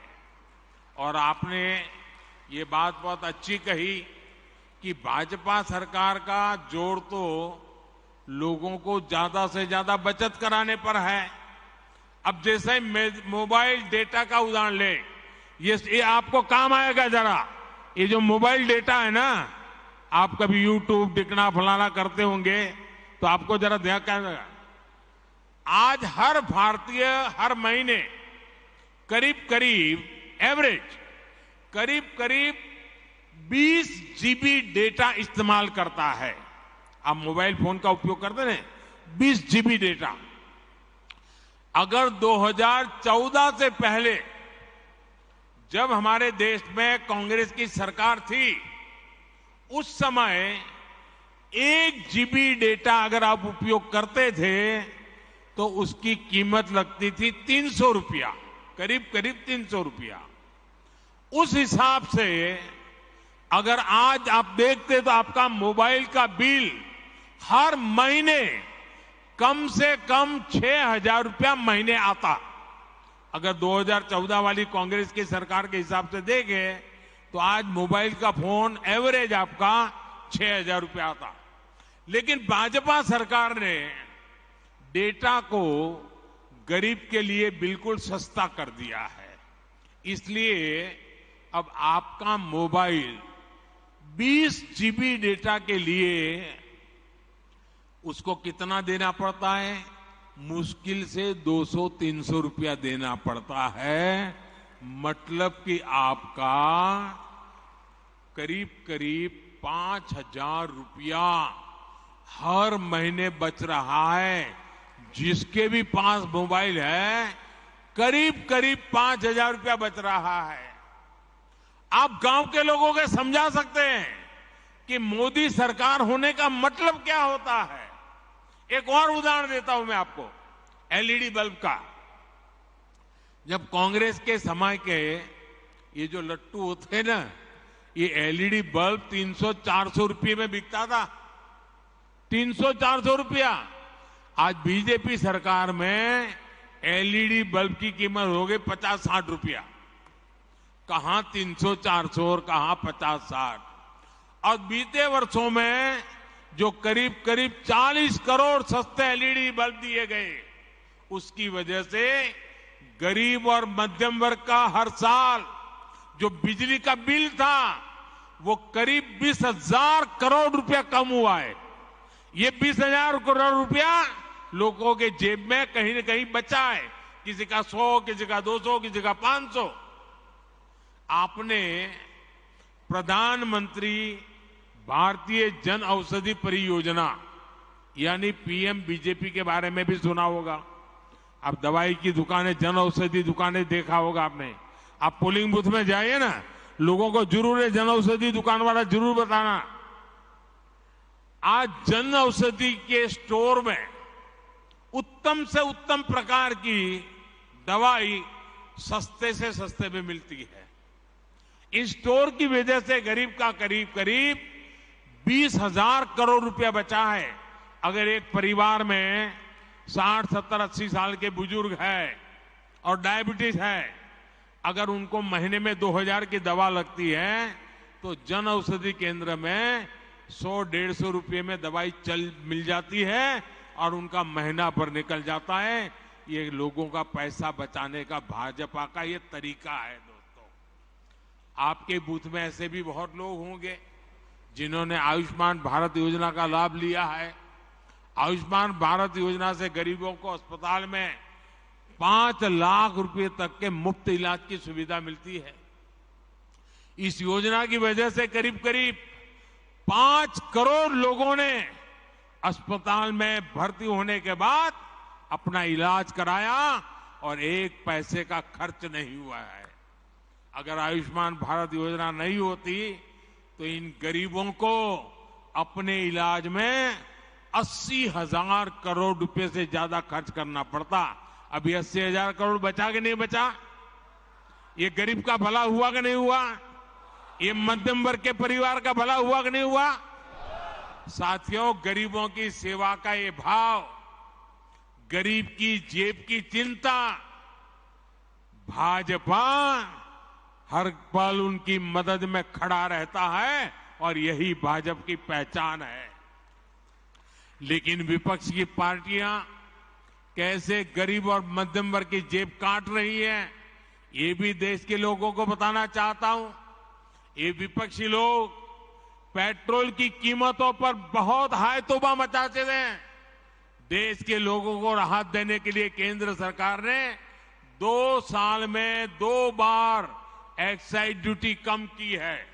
लेकिन ज्यादातर राज्यों में जहां बीजेपी सरकार नहीं है, वहां इन राजनीतिक दलों ने इस कटौती का लाभ जनता में ट्रांसफर नहीं किया है। इन राज्यों ने अपने स्टेट का वेट बढ़ाकर जनता से वसूली का अभियान चालू रखा है। आज यूपी, गुजरात, हरियाणा, उत्तराखंड, जहां भाजपा सरकार है ना, वहां पेट्रोल की कीमत 100 रुपये से कम है। लेकिन बिहार में पेट्रोल 107 रुपया, राजस्थान में 108, तेलंगाना में 109, केरला में 110। क्यों भाई? इन राज्यों में जिन दलों की सरकारें हैं वो जनता के साथ, गरीब और मध्यम वर्ग के साथ विश्वासघात कर रहे हैं। साथियों, इन राज्यों के बूथ कार्यकर्ताओं को ये सच्चाई अपने बूथ के लोगों के सामने बार बार उजागर करनी चाहिए। पेट्रोल स्टेशन पे जाके खड़े होकर पर्चे बांटने चाहिए। देखिए, गुजरात में इतने मिलता है, यूपी में इतने में मिलता है, भाजपा राज्य में इतने मिलता है, ये केरल में इतने में मिलता है, तेलंगाना में इतने में मिलता है, बिहार में इतने में मिलता है। तो लोग चौंक जाएंगे क्या हो रहा है। और इसलिए चीजों की जानकारियों के साथ आप जितना बताएंगे, उतनी आपकी सच्चाई पर लोगों का विश्वास बढ़ेगा भाइयों। आइए एक और सवाल के लिए आगे बढ़ते हैं।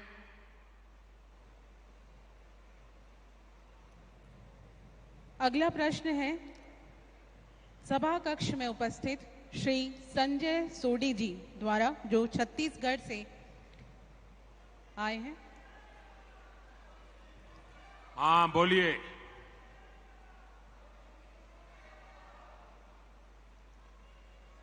हाँ बताइए बताइए। आपका माइक नहीं चल रहा है।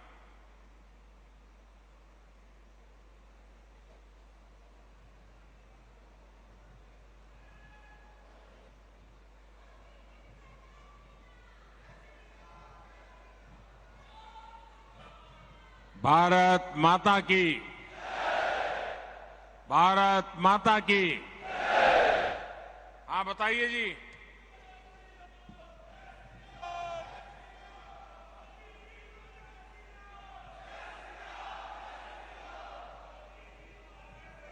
जय श्री राम।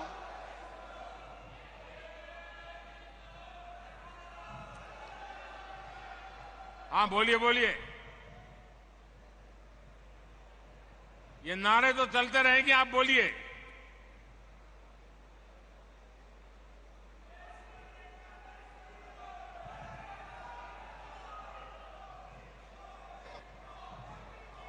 आप शांत रहिए, उनकी आवाज आ रही है, जरा शांत रहिए आप। हाँ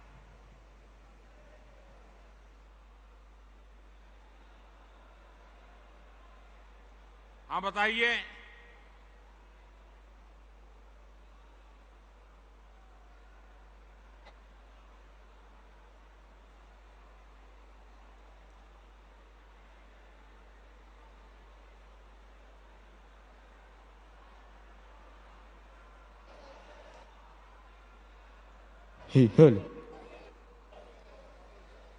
हाँ हाँ सुनाई दे रहा है, बताइए क्या हो रहा है। हाँ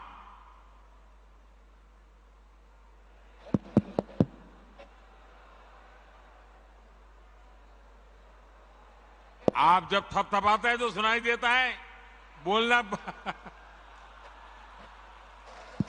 भाई सारंगी जरा इसको, क्या प्रॉब्लम है इनको जरा देखो।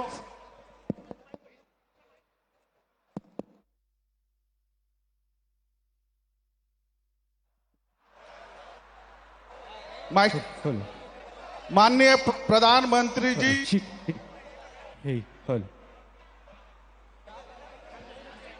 आपकी आवाज सुनाई दे रही है, आप सब कुछ गड़बड़ किए बिना बोलना शुरू करो।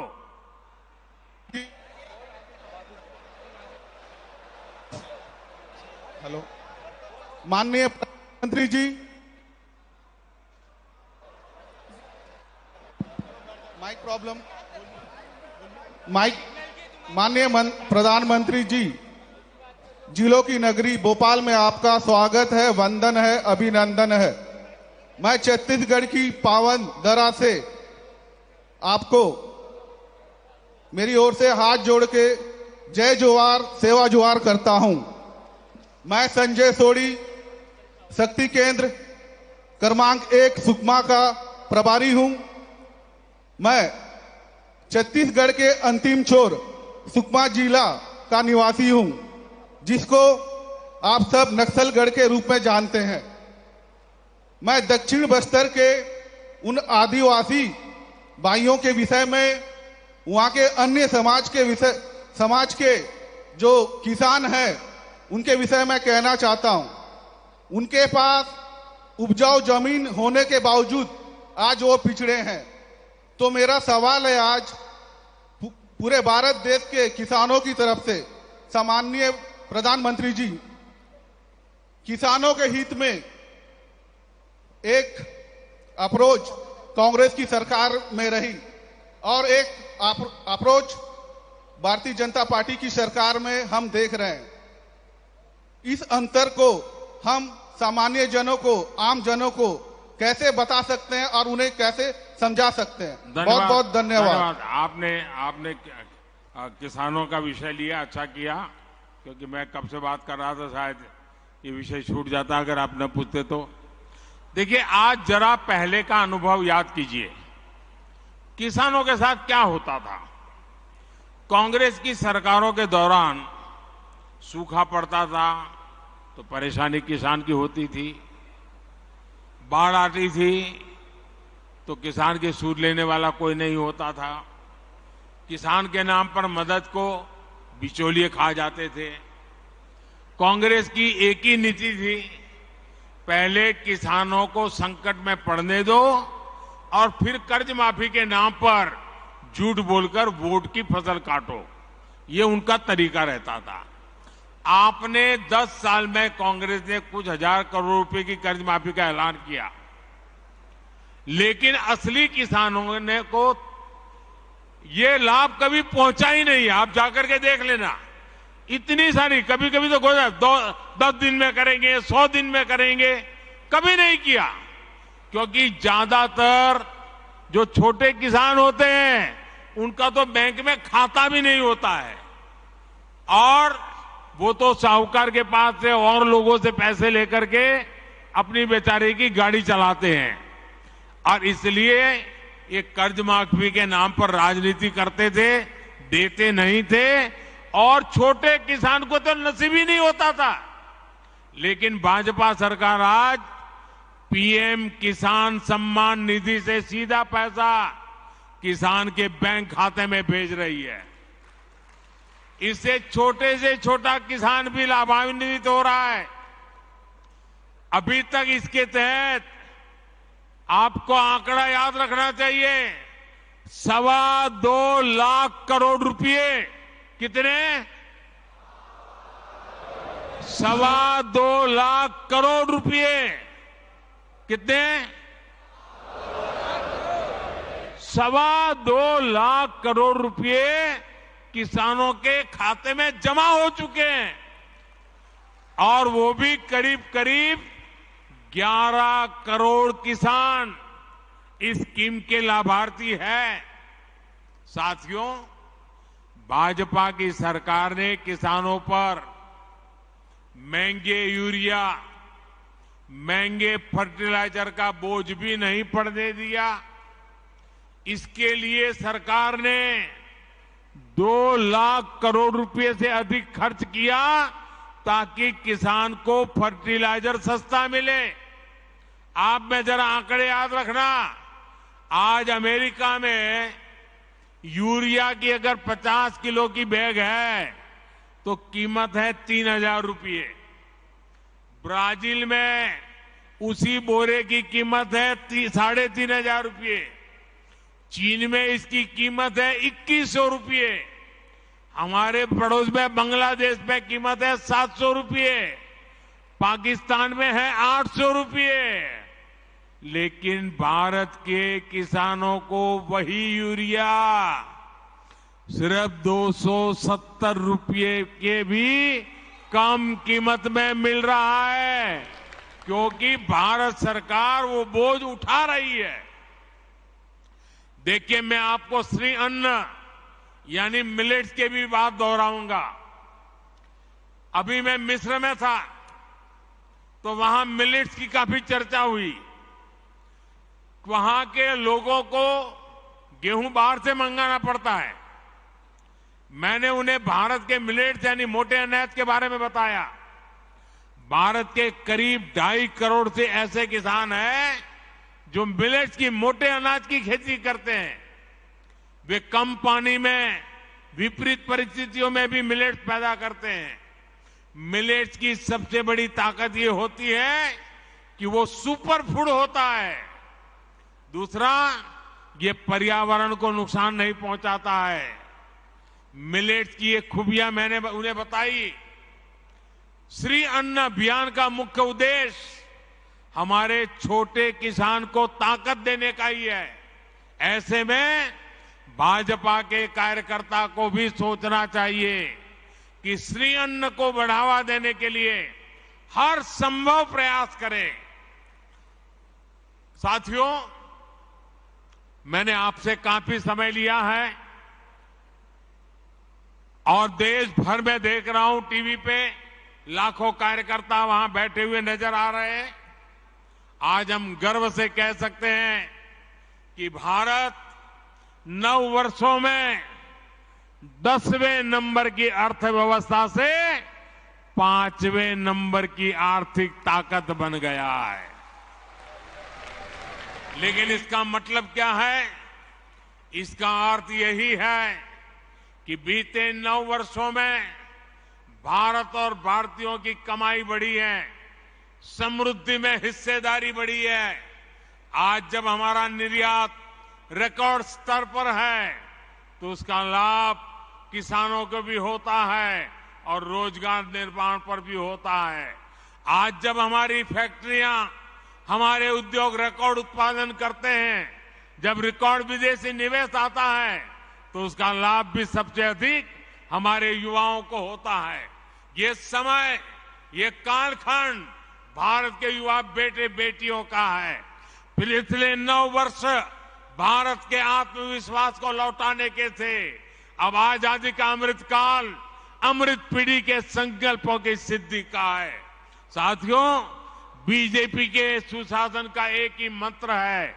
ये मंत्र देश की कमाई का विस्तार कर उस समृद्धि का लाभ हर भारतीय तक पहुंचाने का है।